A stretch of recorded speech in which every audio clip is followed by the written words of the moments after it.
I'm sure this may start an argument, but I have to speak my mind. Here it goes.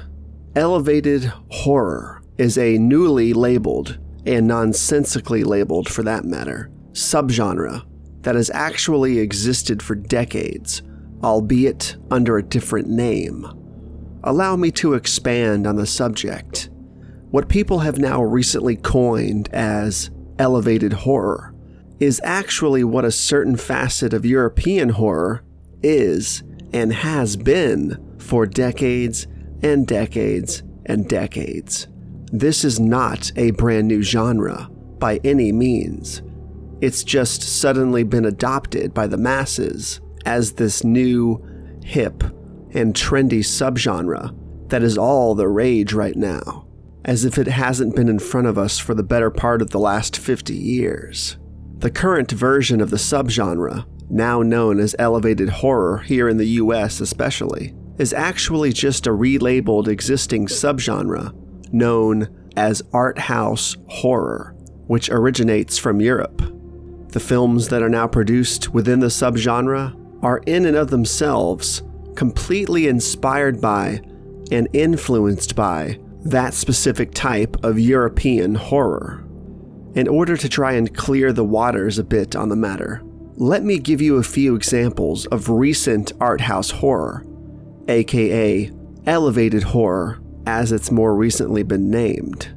Mother, Midsummer, The Witch, The Lighthouse, Hereditary, The House That Jack Built, the Suspiria remake, Get Out, The Babadook, The House of the Devil, and so on. Now, I just want to make it known that not all of the movies I just ran through are exclusively American. Some hail from Australia, and some from Europe as well. But that's the current state of art house horror, or again, what we've come to know as elevated horror as of late. If you're looking for a few examples of all-American art house horror from an older point in time, look to such gems as The Shining, Rosemary's Baby, The Exorcist, Eraserhead, plus many more. Do you sort of see the common thread between all of these films, both old and new?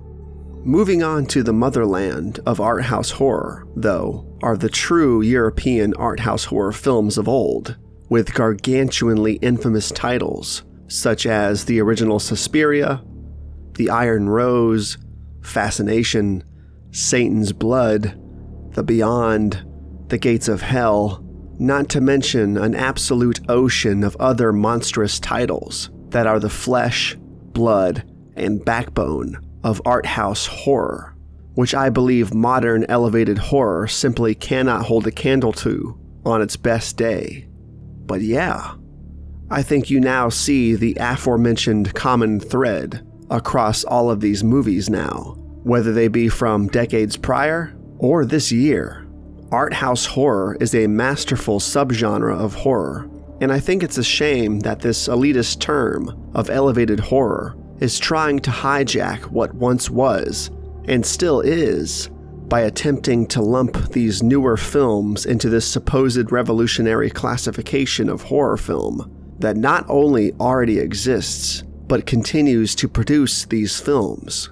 The masses don't suddenly get to create an entirely new subgenre just because they finally stumbled across an existing one that they have no experience with.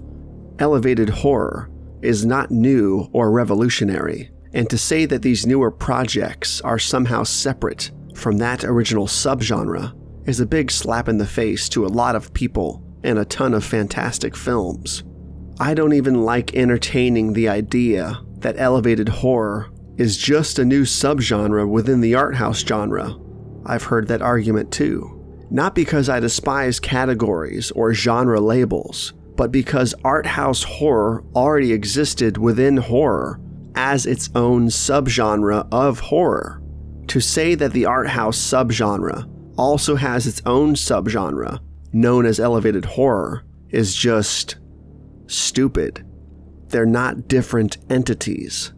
They're literally the same thing wrapped in different packaging, in a different label, whatever you want to call it. I mean, you may feel superior when you use the phrase while reviewing Midsummer or The Lighthouse or what have you, but I promise you, this is not a new genre or something we suddenly stumbled upon. Art house horror is probably older than most of your own favorite horror films, and slapping the word elevated on these movies doesn't automatically make them hip, trendy, or better than what came before. Perhaps I'm being a little too harsh on this label, but if I'm being honest, this whole quote-unquote elevated horror nonsense comes off a bit too pretentious for my taste.